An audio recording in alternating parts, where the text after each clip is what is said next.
Buenas tardes, hermanos. Sigan teniendo cada uno de ustedes un feliz sábado. Vamos a tener un pequeño estudio de la palabra de nuestro Dios en esta tarde, pero vamos a primeramente a hacer una oración a nuestro Dios para que sea el quien nos dirija. Padre nuestro que estás en los cielos, santificado sea tu nombre. En esta hora de la tarde, Señor, te damos las gracias porque nos sigues permitiendo estar aquí en tu casa de oración, adorarte y a estudiar tu palabra libremente. Queremos pedirte que seas con nosotros y que seas tú el que nos hables en esta hora de la tarde a cada uno a través de tu palabra. Te lo pedimos, te lo agradecemos todo en el nombre de Jesús. Amén. Bien, hermanos, vamos a abrir nuestras Biblias en el libro de San Juan y vamos a ver una historia real, una historia que sucedió. Y como siempre, bueno, vamos a tratar de aprender algunas cosas que tal vez se nos han olvidado, tal vez no las hemos sabido. Vamos a tratar de sacar lecciones, ¿verdad? Y tratar con la ayuda de Dios de quedarnos con un buen mensaje en esta hora. Vamos a abrir en Juan, en el capítulo 4.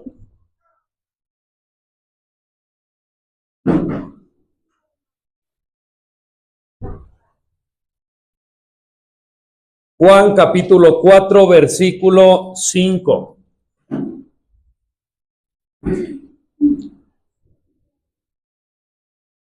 Dice la palabra de Dios así: vino pues a una ciudad de Samaria que se llamaba ¿cómo?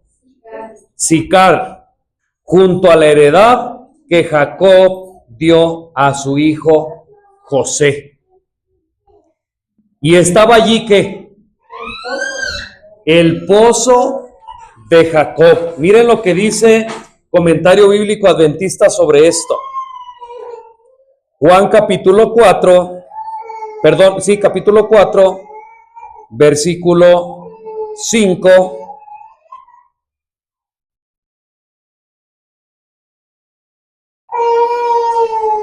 Ningún sitio relacionado con la vida de Jesús se ha identificado con mayor certidumbre que este pozo.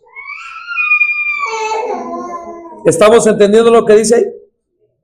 Ningún sitio relacionado con la vida de Jesús se ha identificado con mayor certidumbre que este pozo, que todavía proporciona agua fresca a quienes llegan hasta la cripta antigua de la iglesia griega, el monte Gerizim. Hermanos, por eso nuestra cita bíblica fue Génesis capítulo 26, versículo 22, aquel mismo pozo. ¿Se acuerdan? Es el mismo pozo del que está hablando Juan capítulo 4. A veces cuando leemos en el Antiguo Testamento algunos datos, pues a veces pensamos que desaparecen o pensamos que no tienen nada que ver con el Nuevo Testamento. Pero nos damos cuenta, por ejemplo, en este caso, que este lugar, dice ahí, es uno de los pocos lugares que con certidumbre se habla de él y que Jesús tuvo que ver algo ahí con él, ¿verdad? Ese mismo pozo que abrió Isaac, que abrió Jacob, es el mismo pozo donde llegó ¿quién? Jesucristo. Un dato verdaderamente bueno e interesante, para mí se me hizo interesante, ¿verdad? ¿Qué sucedió?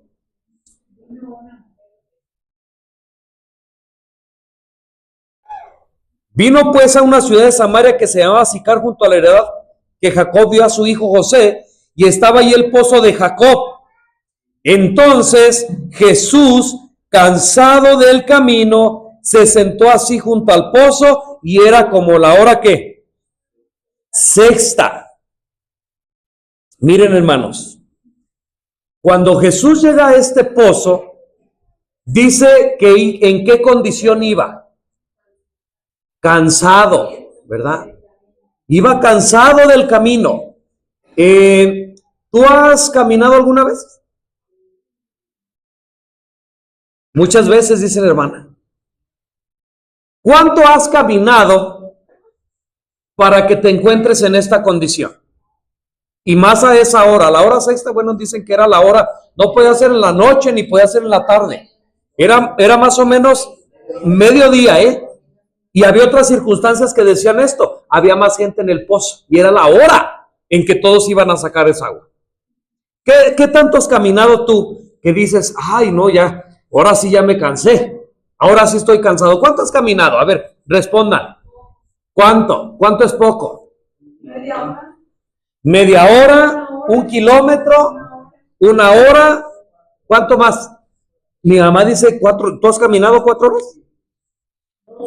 2 horas. Ahora, a ver, hagan sus cuentas matemáticas. ¿Cuánto tiempo se puede caminar más o menos en 1 hora? Perdón, ¿cuánta distancia? En 1 hora, ¿como cuánto creen que se avanza en 1 hora caminando? ¿Caminando? ¿Cuánto creen? ¿Cuánto piensan? Yo una vez de Catedral aquí a donde vivo, me hice 2 horas. Unos 5 kilómetros, ¿verdad? Del Parque Juárez de Santa María, ¿cuántos kilómetros serán ahí? No sé. Desde Altozano hasta Carrillo. Desde Altozano hasta Carrillo, dice Abraham, ¿cuántos kilómetros serán? Si es un buen, dice Abraham, llegué. ¿Cómo llegaste acá cuando llegaste? No, o sea, será caminado. ¿Sí? ¿Cuánto será lo más que has caminado? La verdad, si es de aquí a Catedral, ¿cuántos dijeron? 5 kilómetros. Yo creo que yo es lo que yo más he caminado, según yo.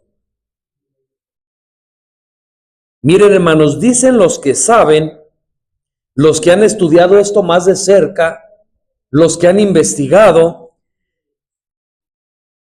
que Jesús y los discípulos habían caminado desde el alba.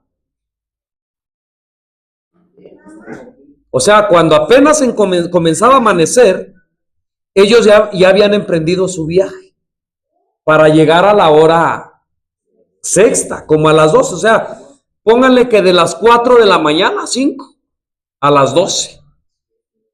7 horas. Y dice aquí que habían caminado por lo menos de 25 a 30 kilómetros.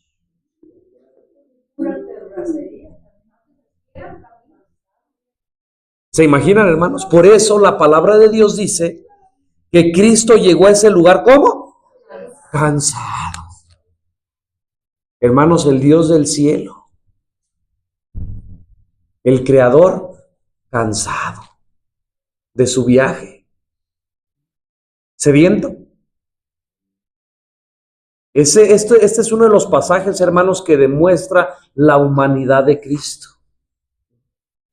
¿Ustedes creen que Jesús no podía hacer que algo ahí apareciera agua? Claro que sí, pero nunca dispuso de su poder divino para beneficiarse Él en sus necesidades. Sigue diciendo, versículo 7, y vino una mujer de Samaria a sacar agua. Y Jesús le dijo, ¿qué? Dame de beber. ¿Una mujer qué? Samaritana. Y dice que este Jesús y la samaritana estaban solos en ese lugar, porque los discípulos, ¿qué había pasado con ellos? Habían ido, en el versículo 8 dice que habían ido a la ciudad a comprar de comer. Entonces la mujer samaritana le dijo, ¿cómo es que tú, siendo judío, me pides a mí de beber, que soy mujer samaritana? Y Comentario Bíblico Adventista dice que la frase que sigue no está en el original. Esa parte donde dice, porque los judíos no tienen tratos con los samaritanos, o sea, no que no esté en el original, sino que eso no lo dijo exacto. No lo dijo ni la mujer, no lo dijo Jesús. ¿Sabe quién lo puso? Juan. Para dar a entender qué es lo que estaba sucediendo ahí. Porque sabía Juan que su escrito lo iban a leer personas que tal vez no eran judíos, personas que tal vez no eran samaritanos, y que ellos tenían que saber la razón por la que se estaba presentando esto ahí. Hermanos, ¿me están entendiendo lo que estoy diciendo? Ahora, yo quiero hacerles una pregunta y quiero que me la respondan si es posible, de una manera sencilla.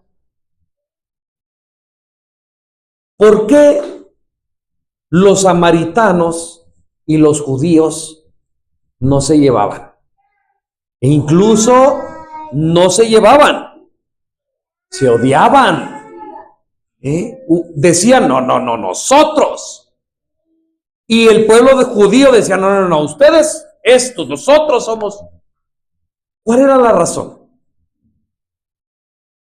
¿Cuál era la razón por la que judíos y samaritanos pues no se llevaban, verdad? Mismo ahí dice, porque los judíos no tienen tratos con los samaritanos.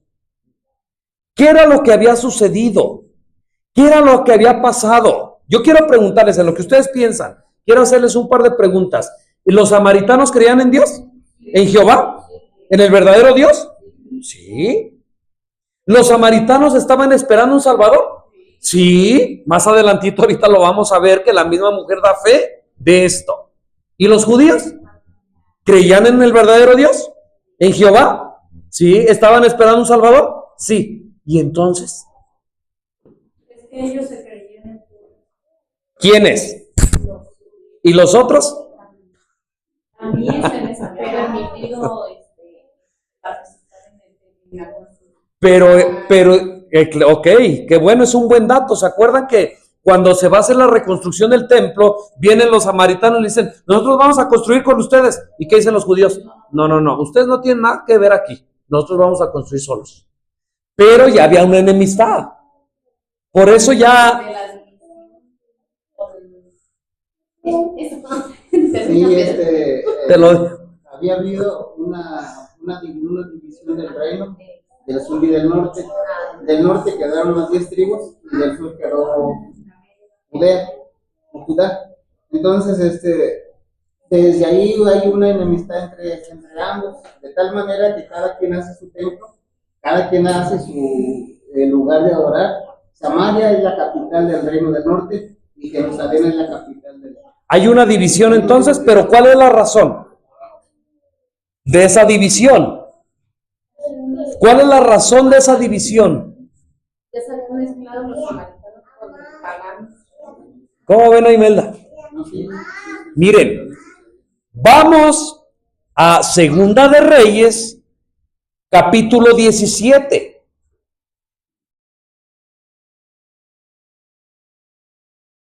Hermanos, ¿estos datos se les hacen interesantes? Pues sí, no necesitamos saber, porque qué tal que un día alguien nos pregunte y no vamos a saber.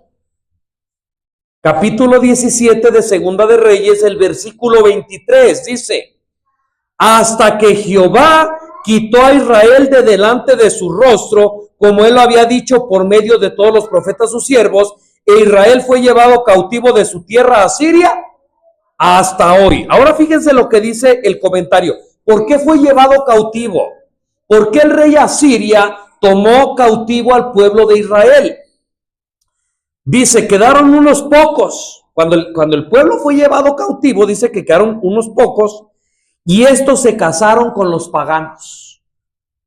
Adoptaron sus costumbres y olvidaron de tal manera las costumbres de sus padres que el pueblo de Judá rehusó reconocerlos como hermanos. ¿Se entiende lo que está diciendo ahí? Hubo un cautiverio, quedaron unos pocos, estos pocos se casaron con paganos, adoptaron costumbres, olvidaron de tal manera las costumbres de sus padres, y entonces el pueblo de Judá dijo, ustedes son unos apóstatas, en pocas palabras, el pueblo judío, ustedes son unos apóstatas, ustedes se casaron con mujeres paganas, ustedes han adoptado dioses, ustedes se han olvidado de las costumbres de nuestros padres, así que ¿saben qué? Ya no somos hermanos. ¿Cómo ven? ¿Sabían esto? Y entonces el pueblo judío desde ese momento se sintieron que mejor que ellos, se sintieron mejor que aquellos, ¿sí? Aunque Cristo y los profetas dicen, bueno, que Judá, de ahí va a venir el libertador, de ahí va a venir Cristo. Ahorita lo vamos a ver, ahorita lo vamos a seguir viendo en nuestra historia. Fíjense. No, al revés. Los samaritanos era el pueblo de Israel que se mezclaron con los paganos. Y Jesús, que venía de descendencia judía, eran aquellos que dijeron, ustedes ya se volvieron apóstatas, ya no queremos nada que ver con ustedes. ¿Lo voy a entender? Dos grupos. Los judíos, que bueno, según ellos no habían pecado, ellos estaban bien. Y los del pueblo de Israel, que después se llamaron samaritanos, que se mezclaron con el paganismo. ¿Sí? Ok. Fíjense que sigue diciendo. Después de algunos años, los samaritanos establecieron un templo propio. Como ya los de Judá ya no los querían, ¿qué hicieron los samaritanos? Se construyeron un templo propio en el monte Gerizim, donde adoraban y realizaban sus ritos como un culto rival al de Jerusalén. ¿Sí?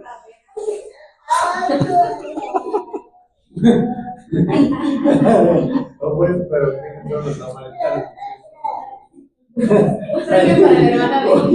Hermana Belina, bienaventurada es.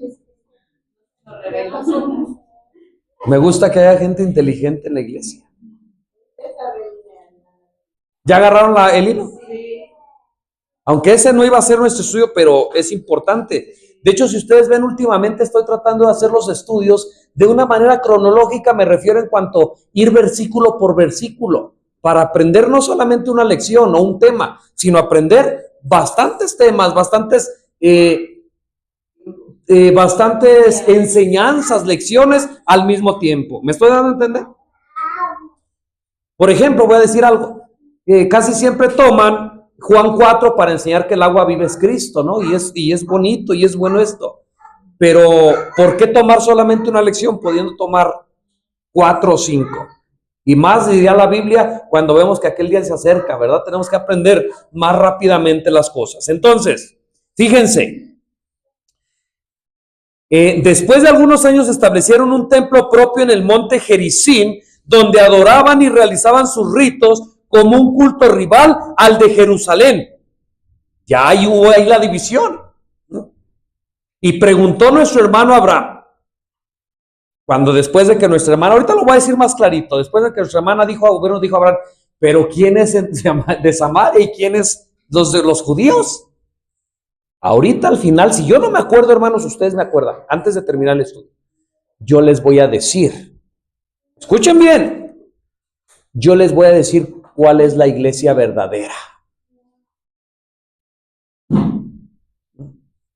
Para todos aquellos que dicen, pues, pero ¿cuál entonces es? Yo les voy a decir cuál. O sea, no porque yo diga la verdad o yo tenga la verdad, sino porque la palabra de Dios lo dice, ¿verdad? Por eso es que me expreso así. Fíjense. Los que fueron llevados cautivos nunca volvieron.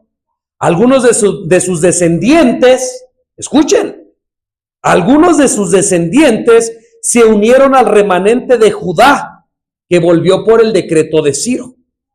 Otros se casaron con la gente de los lugares donde vivían, aceptaron su religión y sus costumbres y perdieron su identidad. Ay, Pedro, qué profundo está esto. Y no era mi tema, yo creo que Dios está acomodando las cosas. Hubo unos, primero era un solo pueblo, el pueblo escogido. Después, por la desobediencia de Israel, por la apostasía de Israel, viene Ciro y se lleva cautivos a muchos.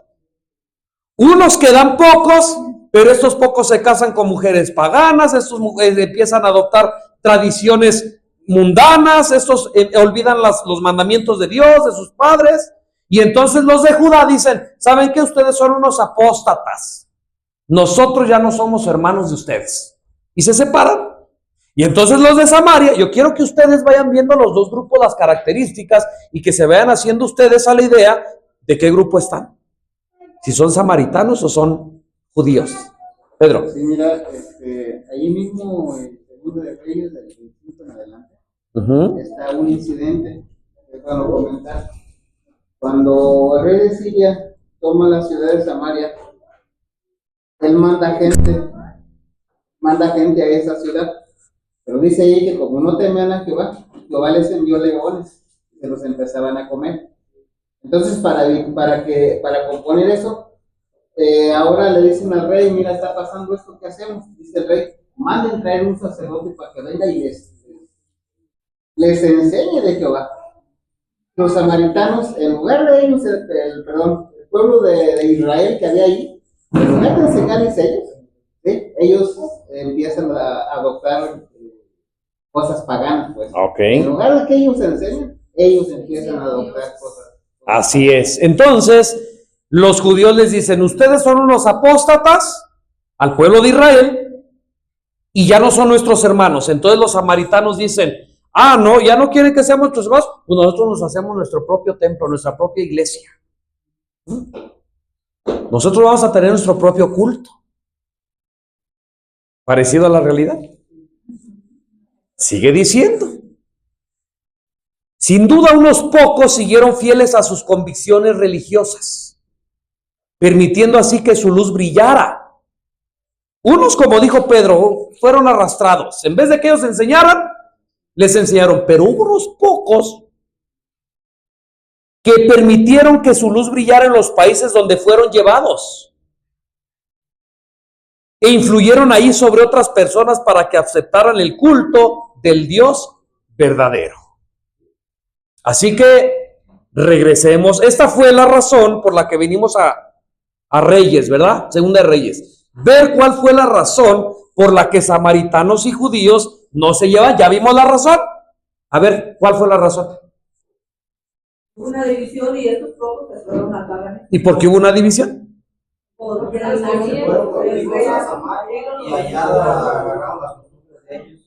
Porque cayeron en la apostasía, ¿sí o no? Y entonces los judíos dijeron: ustedes ya no son nuestros hermanos. Entonces de ahí hubo una división. No, entonces nosotros somos acá y ustedes son allá, ¿verdad? Vamos a Juan 4 otra vez. ¿Está interesante, Marco? Gracias a Dios, Gracias a Dios.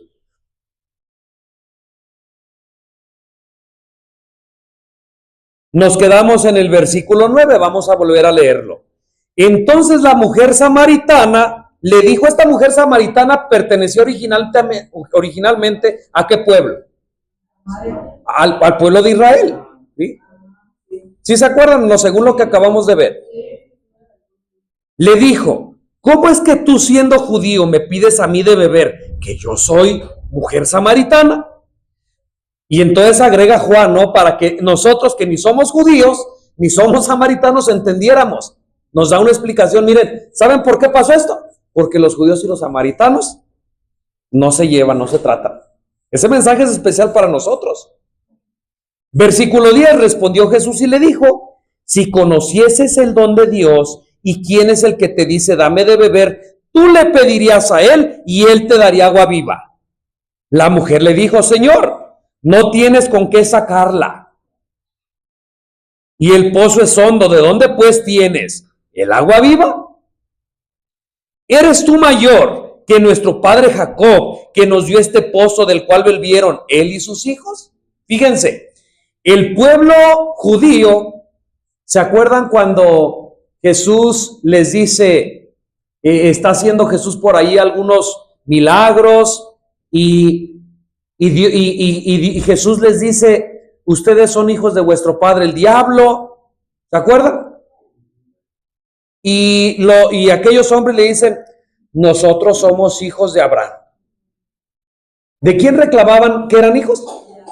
De Abraham. Y los samaritanos, ¿de quién reclamaban que eran hijos? De Jacob. De Jacob. Por eso, si ustedes ven aquí, la samaritana le dice, ¿sí? ¿Ya? O sea, era el mismo linaje, hermanos, pero cada uno reclamaba. No, yo soy de Abraham, no, nosotros somos de Jacob, nuestro padre Jacob cavó este pozo. Peleándose. No. ¿Ya salió otro inteligente? leen los libros, entonces. Fíjense, ahorita sacamos eso si quieren, hermanos, no nos adelantemos, ahorita sacamos eso. Y miren, este tema yo sé que aunque lo estamos tomando otro giro, ya hemos hablado de esto en otro idioma, pero ahora con la ayuda de Dios vamos a hablarlo así, para que veamos y entendamos cuál es el pueblo verdadero y a qué pueblo debemos de pertenecer. ¿Sí? Yo soy de Abraham, nosotros somos de Jacob. Fíjense. Versículo 12. ¿Eres tú mayor que nuestro padre Jacob? ¿Qué estaba diciendo la samaritana con eso? Yo soy descendiente de Jacob. También. Que nos dio este pozo, del cual bebieron él, sus hijos y su ganado. Respondió Jesús y le dijo: cualquiera que bebiere de esta agua volverá a tener sed. Pero el que bebiere del agua que yo le daré, no tendrá sed jamás, sino que el agua que yo le daré será en él una fuente de agua que salte para vida eterna. Nosotros sabemos que Cristo es el agua de vida, ¿verdad? Nosotros sabemos que Cristo no estaba hablando del agua del pozo, Cristo no estaba hablando en el contexto que nosotros estamos hablando, ¿sí? Sino que ahora simplemente estoy utilizando este texto para dar otro estudio, ¿no? También se puede aplicar. Cristo es el agua viva. Lo que Jesús quería hacer con la samaritana es presentarse con la samaritana como el libertador, como el salvador, y quería que la samaritana y su casa y todo su pueblo lo aceptaran como su salvador. Por eso dice: yo soy el agua viva, ¿verdad? Versículo 15. La mujer le dice: Señor, dame esa agua para que yo no tenga sed ni venga acá a sacarla. Jesús le dijo: ve, llama a tu marido y ven acá. Respondió la mujer y dijo: no tengo marido. Jesús le dijo: bien has dicho, no tengo marido. Porque 5 maridos has tenido y el que ahora tienes no es tu marido. Esto has dicho con verdad. La mujer le dijo: Señor, me parece que tú eres profeta. ¿Por qué la samaritana dijo que Jesús le parecía como un profeta? Porque le había adivinado, ¿verdad? Dicho de esta manera. Bueno, él sabía, Cristo sabía, y leía la vida de la samaritana como un libro. Aunque la samaritana quería ocultar su vida, Cristo ya sabía. Entonces la mujer se sorprendió y dice: Señor, me parece que tú eres profeta. Otro detalle que destacan los estudiosos es que primero la samaritana le habla de tú a Jesús. ¿Cómo tú, siendo judío? Pero a estas alturas ahora le dice Señor, ¿sí? Porque ahora está impresionada por lo que Jesús le está diciendo, por la plática, por la conversación que Jesús está teniendo con ella. Versículo 20. Vuelve la samaritana a defender sus raíces, a defender su posición. Nuestros padres adoraron en este monte. Y ustedes dicen que en Jerusalén es el lugar donde se debe de adorar. Había una pregunta, había una duda, no solo en la samaritana, sino en el pueblo samaritano y en el pueblo judío. ¿Dónde es donde se debe de adorar? ¿Dónde? ¿Sí o no? Los samaritanos decían: no, Jerusalén no. Donde se tiene que adorar es en este monte. Pero los judíos decían: no, ustedes acuérdense que son unos apóstatas, ustedes acuérdense que tomaron mujeres paganas, y ustedes se olvidaron de las costumbres de nuestros padres. Donde se debe de adorar es en el templo de Jerusalén. Y había esta cuestión. O sea que, en pocas palabras, era un tira y afloja. No, en este monte, no, en este otro monte. Una duda, una cuestión, pues que estaba en disputa. ¿Quién era el pueblo verdadero? ¿Dónde era donde se había de adorar?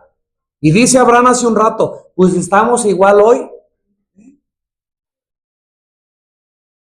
Y si quieren que vayamos a la aplicación de una vez, pues vamos a la aplicación. Hoy en día hay samaritanos modernos y hay judíos modernos. ¿Cómo ven? ¿Sí creen o no?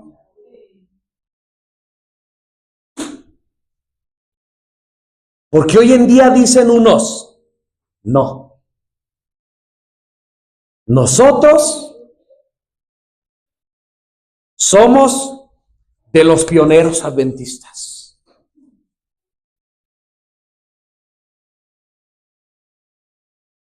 Ustedes son unos apóstatas. Y a más de alguno se puso a pensar. Ustedes ya se contaminaron. ¿Saben qué? Nosotros vamos a hacer nuestro propio templo.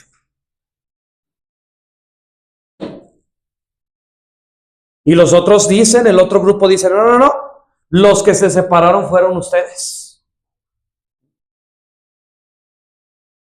Porque nosotros de años ya traemos el nombre. Durante generaciones se ha adorado acá. ¿Qué tienen ustedes que ir a adorar allá? Y cada uno, cada grupo empieza a defender su posición. Su posición. Y entonces cabría la pregunta también aquí hoy. Entonces, ¿en dónde se debe de adorar?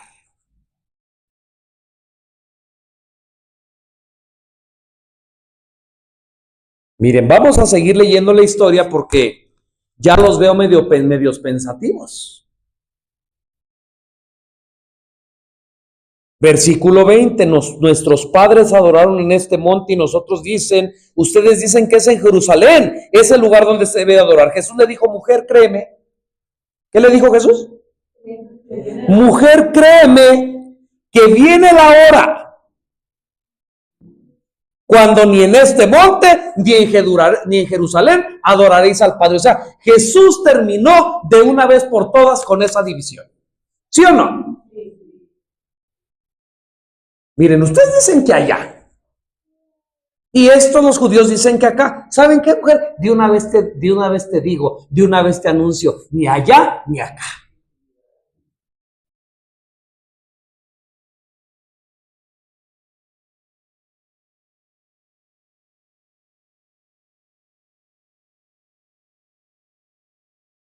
¿Qué quiso decir Jesús con esto, hermanos? ¿Qué quiso decir Jesús con esto? El culto divino no se restringiría a determinada localidad. Judea, Samaria u otro lugar. Lo que Jesús está diciendo es que no importa el lugar. ¿Sí o no?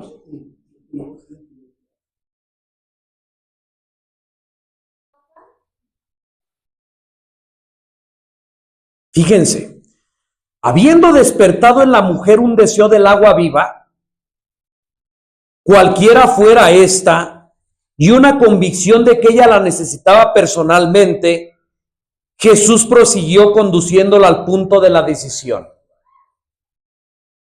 Concentró en un punto sus pensamientos dispersos, definiendo la verdadera religión. Le extendió una invitación para que se convirtiera en una verdadera adoradora. Hermanos, lo que Jesús está diciendo aquí, o que lo que Jesús quería enseñar aquí, aparte de todo lo que ya dijimos, es que no importa el lugar.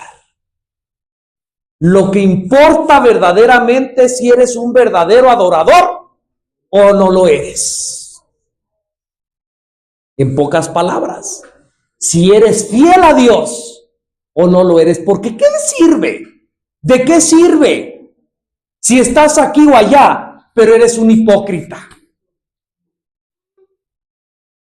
¿De qué sirve si te llamas como te llamas, el nombre de tu religión, si no eres un verdadero adorador?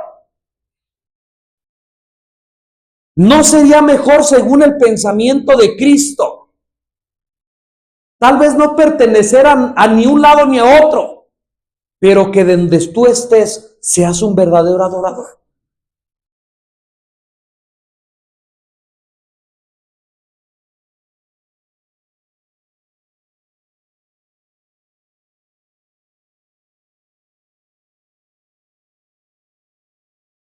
Fíjense, les voy a responder la pregunta que hace un momento dijo Abraham. Bueno, pero entonces, ¿quiénes son judíos y quiénes son samaritanos? No importa. Lo que importa es quiénes son verdaderos adoradores. Ahora, ¿estaban perdidos los samaritanos? ¿Estaban perdidos los judíos? ¿Qué oportunidad tenía tanto un grupo como el otro? Dice, Jesús desbarató por completo sus prejuicios y frustró su intento de evadir la cuestión, aclarando que él no compartía los prejuicios religiosos. Pensamos o tenemos nosotros prejuicios y pensamos que porque la religión, eso es lo que importa. Hermanos, no. Lo que importa es un corazón humilde. Lo que importa es un adorador verdadero. Fíjense, voy a volver a repetir, aclarando que él no compartía los prejuicios religiosos que separaban a los judíos de los samaritanos. ¿Qué es lo que los separaba? Prejuicios religiosos. No, nosotros tenemos el nombre. Ustedes no tienen el nombre. ¿Me están entendiendo lo que estoy diciendo? Y a lo mejor otros por acá, pues nosotros no tenemos el nombre visible, pero el invisible sí lo tenemos. ¿Sí o no? Pero Jesucristo, hermanos, no ve eso. Lo que Jesús ve es lo que ya dijimos hace un momento. Y ahora escuchen, ambos podían llegar a ser verdaderos adoradores. Ambos, tanto los samaritanos como los judíos. Ambos podían llegar a ser verdaderos adoradores. Finalmente, no ha de haber sino un redil.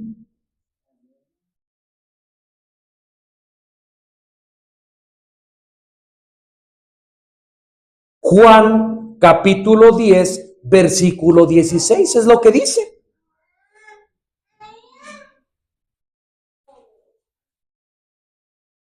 También tengo otras ovejas que no son de este redil. Aquellas también debo traer y oirán mi voz, y habrá un rebaño y un pastor. ¿Cuántos rebaños? Un rebaño y un pastor. Tendría que haber un solo redil.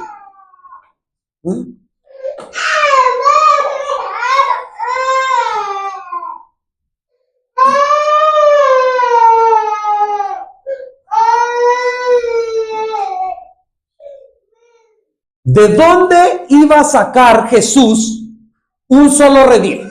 ¿De dónde?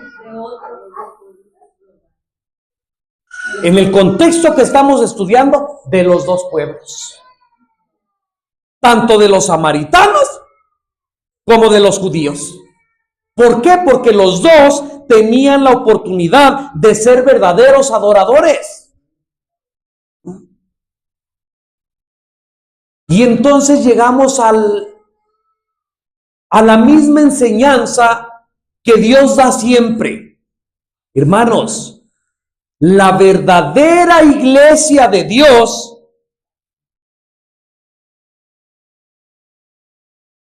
no tiene un nombre. ¿No me malentienden? Yo sé que la iglesia adventista del séptimo día es la iglesia verdadera. Y Dios la levantó para cumplir la misión especial, la misión final de predicar el evangelio, de predicar la verdad presente, lo sé. Pero muchos que estamos dentro de ese grupo no somos adoradores en espíritu y en verdad. Por lo tanto, Dios no nos considera como de su pueblo.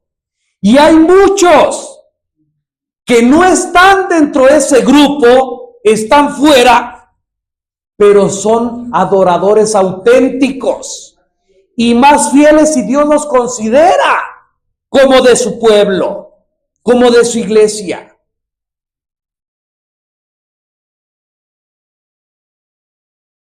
Ella respondió con una honrada confesión de fe en la esperanza mesiánica que compartían los samaritanos. Y miren, dice un dato interesante. Aquí Jesús anticipó el día cuando los judíos dejarían de ser el pueblo escogido de Dios. Ya los samaritanos habían dejado de ser el pueblo escogido de Dios y se había quedado con los judíos. Pero ahora Jesús, cuando dice ni aquí ni allá, estaba diciendo también los judíos van a ser desechados como pueblo. Por eso él dice ni aquí ni allá. Va a llegar un momento en el transcurso de la historia en que ni judíos ni samaritanos son mi pueblo. Mi pueblo son aquellos que son adoradores en espíritu y en verdad. Y entonces, ¿por qué pelearnos? Que si yo estoy registrado en tal libro, que si yo sí voy acá, que si tú ya no vienes acá, tú ya no. ¿Me doy a entender? Prejuicios religiosos, hermanos. Voy a decirte una cosa, y te guste o no te guste, es la verdad. Y solamente es un ejemplo, no lo vayas a tomar tal vez literal, aunque así fuera. Si tú eres, como va por ejemplo, si yo soy un adorador fiel en espíritu y en verdad, Dios me ha dado mucha luz como adventista del séptimo día. Y en aquel cerro de allá, hay un señor que nunca ha escuchado la verdad del sábado, tal vez, que nunca ha escuchado de la iglesia adventista, que nunca ha escuchado toda la luz que tú y yo conocemos. Pero en la luz que Dios le ha revelado, él anda, tanto él como yo pertenecemos al pueblo de Dios. Pertenecemos a ese verdadero redil de Cristo.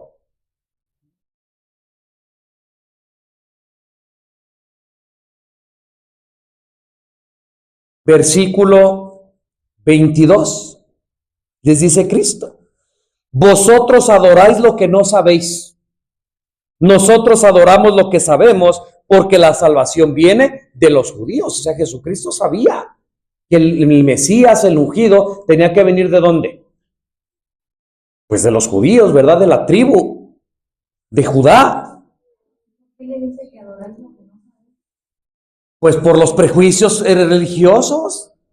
Porque ellos pensaban que estaban adorando bien, que por tener un nombre, por pertenecer a aquel monte, porque su padre era Jacob, pues ya estaban adorando correctamente. Pero dice, ustedes adoran lo que no saben.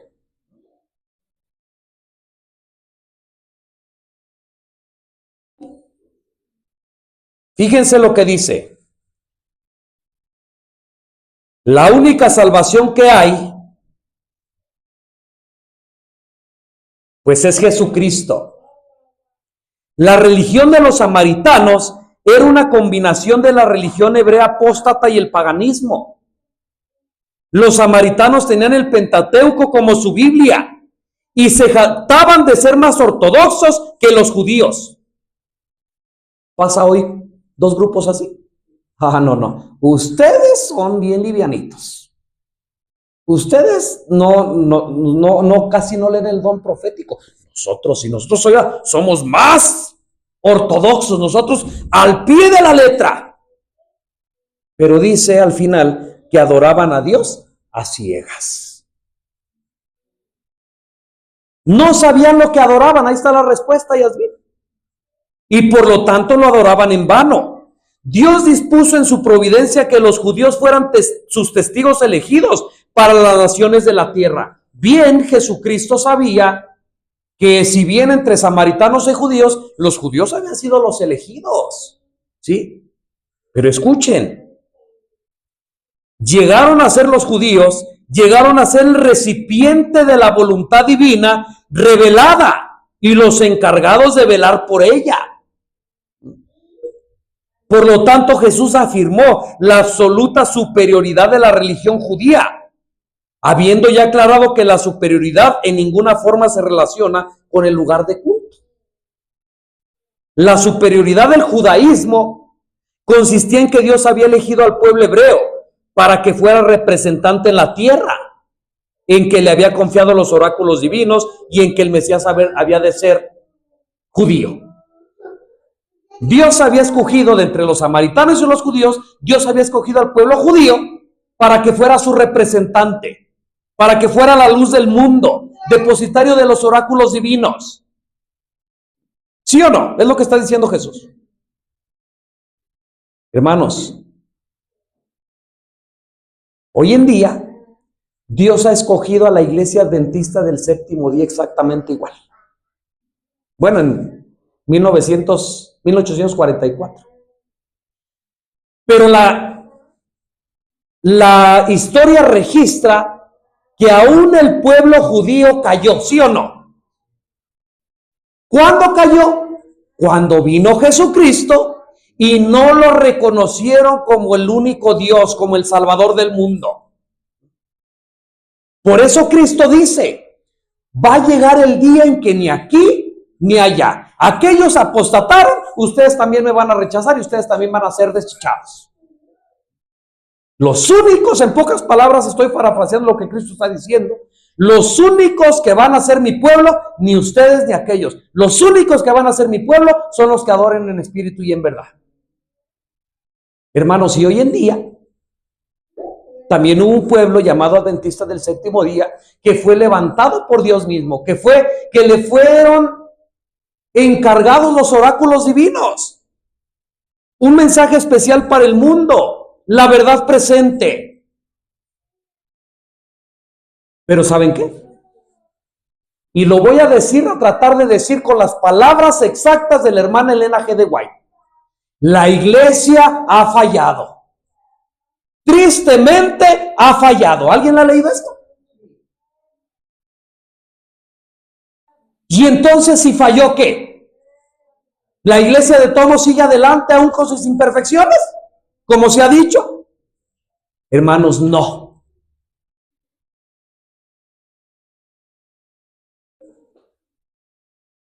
Voy a decir algo como ejemplo para que me puedan entender. Ni católicos, ni pentecostales, ni testigos de Jehová, ni adventistas del séptimo día. Mi pueblo son aquellos que adoren en espíritu y en verdad.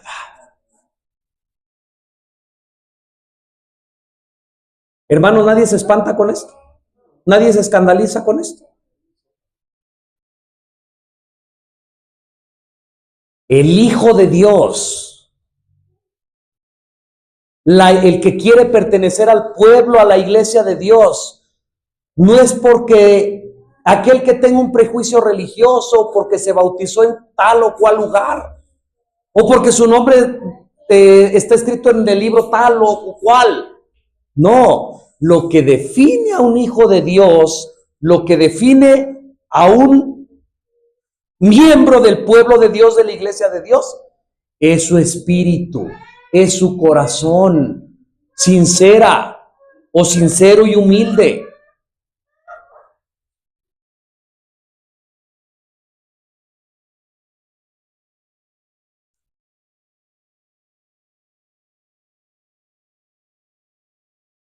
Versículo 22, ¿nos quedamos? Mas la hora viene y ahora es, cuando los verdaderos adoradores adorarán al Padre en espíritu y en verdad, porque también el Padre, tales adoradores busca que le adoren.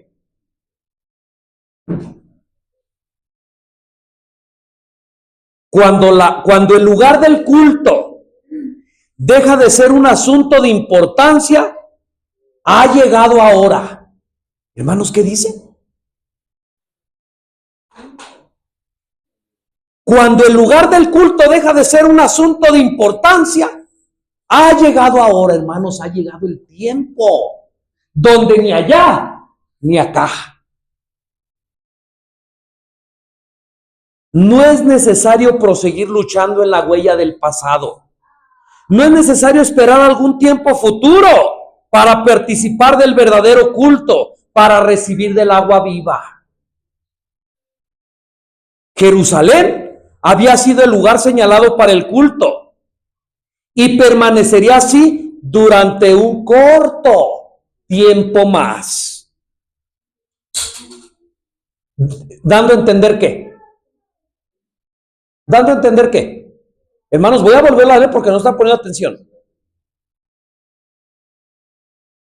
Jerusalén había sido el lugar señalado para el culto y permanecería así durante un corto tiempo más. Queriendo decir ¿qué? Que iba a caer, que iba a desaparecer. Pero ahora escuchen, pero el verdadero culto, donde no importa el lugar, donde no importa el nombre, donde no importan los prejuicios religiosos, ese verdadero culto puede comenzar ahora. ¿Saben en dónde? En tu corazón, en tu alma fiel. Lo que importa es cómo se rinde culto y no dónde. Qué palabras tan importantes, ¿no? Lo que importa es cómo se rinde el culto y no dónde. Si yo rindo un culto mal, si mi corazón no está dispuesto, si mi corazón no es sincero, si no amo a Dios de todo mi corazón, ¿de qué me sirve ser adventista del séptimo día? Pero si mi corazón es sincero, si mi deseo de adorar a Dios es humilde y puro, ¿qué importa que me llames disidente?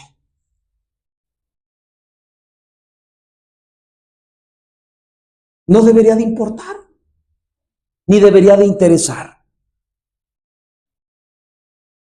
Los verdaderos adoradores, escuchen, ¿quiénes son los verdaderos adoradores? Es decir, aquellos cuya adoración emana del corazón. Y no el culto, no el culto. Hermanos, si yo no estuviera leyendo esto y dijera, hermanos, el culto no importa, a lo mejor dirían que soy un apóstata, que sería que digo cosas raras y doctrinas extrañas. Es decir, aquellos cuya adoración emana del corazón y no el culto, que consiste esencialmente en formas rituales realizadas en algún lugar particular. Acá nosotros somos la iglesia verdadera, dicen algunos samaritanos o dicen algunos judíos. Acá nosotros somos la iglesia verdadera. Pero ¿saben en qué se basa su culto? En formas. En formas simplemente. En rituales. En rituales que ¿saben qué? Y discúlpenme lo que voy a decir, hermanos, pero en rituales que dicen Cristo nuestro constructor. Formas, rituales, sin importancia, formalismos, sin un culto verdadero que emane del corazón, sin una adoración sincera.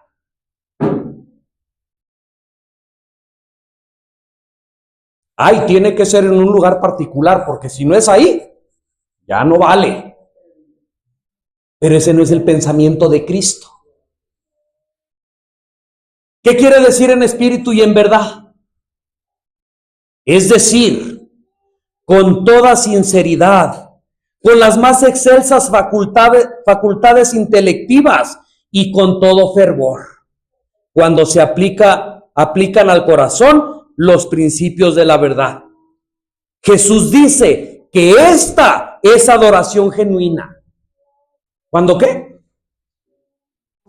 Voy a volver a repetir. En adorar en espíritu y en verdad, es decir, con toda sinceridad, con las más excelsas facultades intelectivas y con todo fervor. Cuando se aplican al corazón los principios de la verdad, Jesús dice que esta es adoración genuina. Todo lo demás es falso.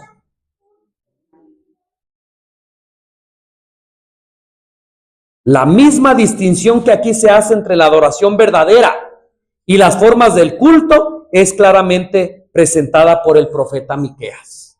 Hermanos, ¿se acuerdan ustedes cuando vino el Salvador del mundo y que el tipo se encontró con el antitipo? Negaron a Jesucristo, el dador de la vida, lo mataron, lo crucificaron. El templo se rasgó diciendo que se había cumplido los símbolos, que ya no había necesidad nada más de corderos, porque el verdadero cordero ya se había sacrificado. ¿Pero qué siguieron haciendo los judíos? Sacrificios, tradiciones, pensando y diciendo, nosotros somos el pueblo escogido. Cuando ya Jesucristo de sus mismos labios había dicho, vuestra casa os es dejada vacía.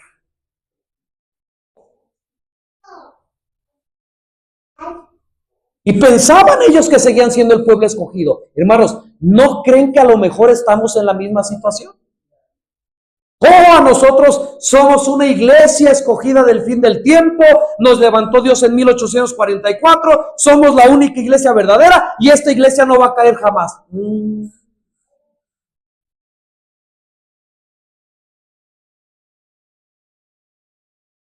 Por muy exaltada que sea la posición de una iglesia, si no obra conforme a los designios de Dios, esta iglesia es desechada y Dios levanta otra. Dios ha trabajado así y seguirá trabajando así hasta el final del tiempo. Eventos de los últimos días, capítulo 4.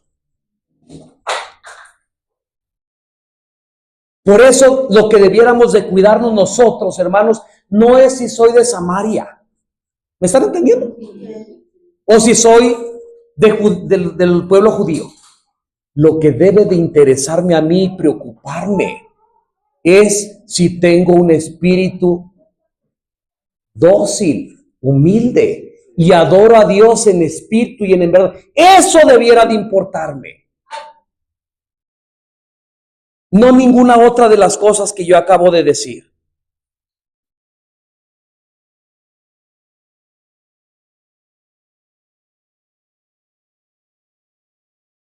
El Padre no es un Dios remoto que no se preocupa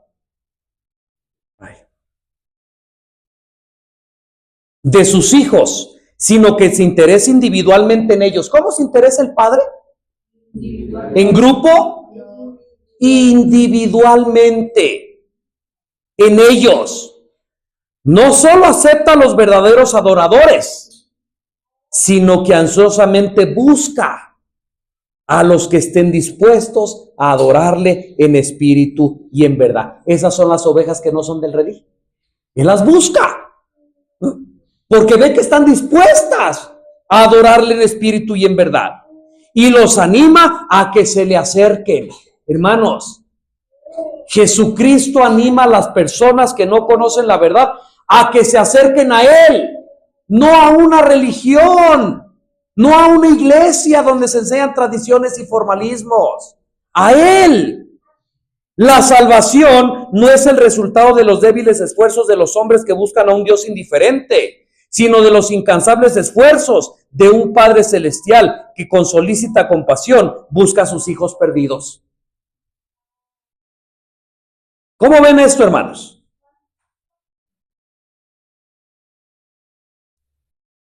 Dios es espíritu, versículo 24.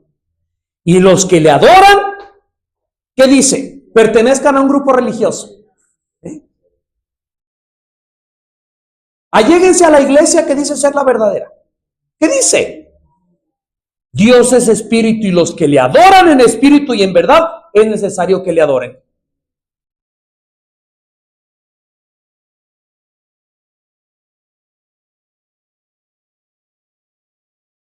Le dijo la mujer: sé que ha de venir el Mesías llamado el Cristo. Fíjense cómo esta samaritana, hermanos, aunque su pueblo tal vez apóstate, equivocado, ella creía en un Salvador. Y Jesucristo, desde antes de conocer a la mujer, él sabía el deseo de la samaritana. La samaritana, hermanos, escuchen bien lo que les voy a decir. Para los judíos, la samaritana era una perdida. Era una que no pertenecía al verdadero pueblo. Pero para Cristo, era una oveja que tenía que ser llevada de nuevo al redil. Porque aunque Cristo no conocía a la mujer, de lejos, me atrevo a decir que de días atrás, él ya sabía de la existencia de esta mujer y del corazón dispuesto de ella a recibir a Cristo.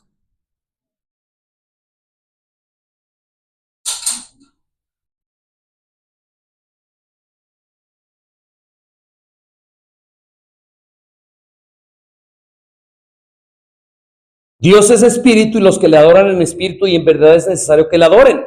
Le dijo la mujer: sé que ha de venir el Mesías llamado el Cristo. Cuando él venga nos declarará todas las cosas. Jesús le dijo: yo soy el que habla contigo, hermano.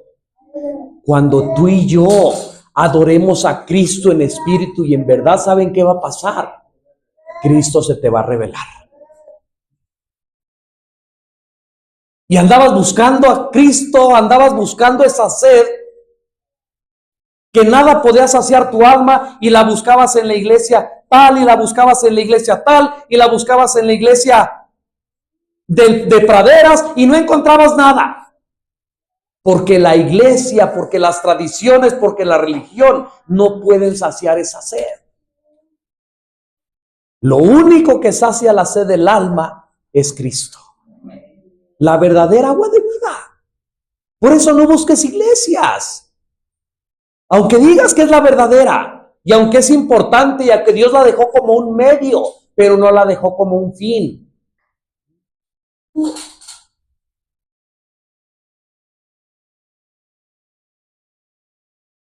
Jesús, imagínate qué bonito, hermanos, que un día yo diga, o que un día tú digas: ¿qué crees? Que busqué a Jesús y lo encontré.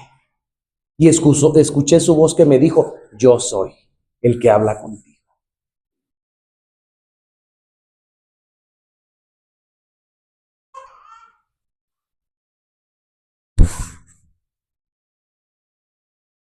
La mujer, dice el comentario,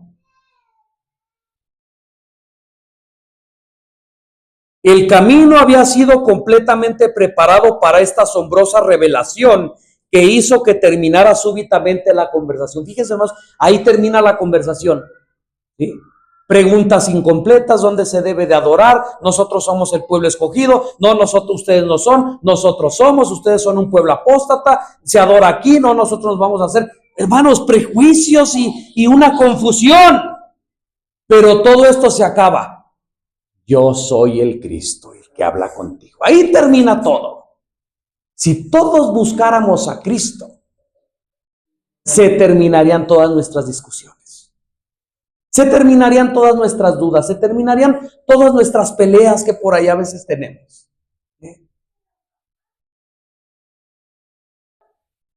¿Acaso Jesús no había revelado un conocimiento sobrenatural de la vida de ella?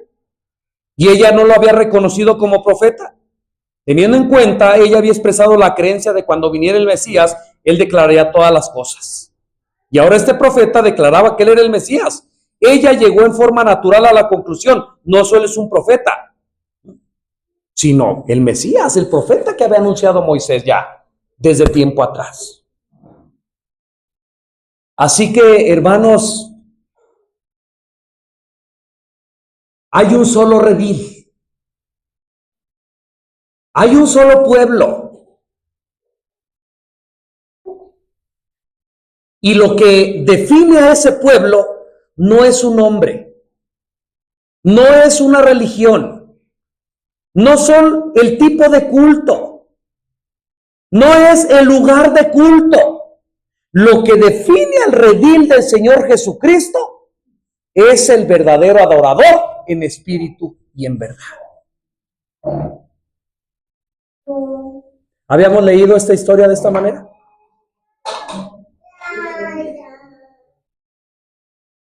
Hermanos, ¿habrá algo que ustedes quieran preguntar? ¿Habrá algo que ustedes, incluso por ahí dicen, que quieran, pues, confrontar? Porque tal vez no están de acuerdo con lo que se presentó aquí. ¿Habrá algo, una información extra que quisieran tener para enriquecer nuestro estudio? ¿O todo quedó clarito? Pedro. Bueno, creo que todo está claro, ¿no? Decir esto, es increíble cómo hoy en día, para muchas personas como la samaritana, es importante el templo, es importante el lugar.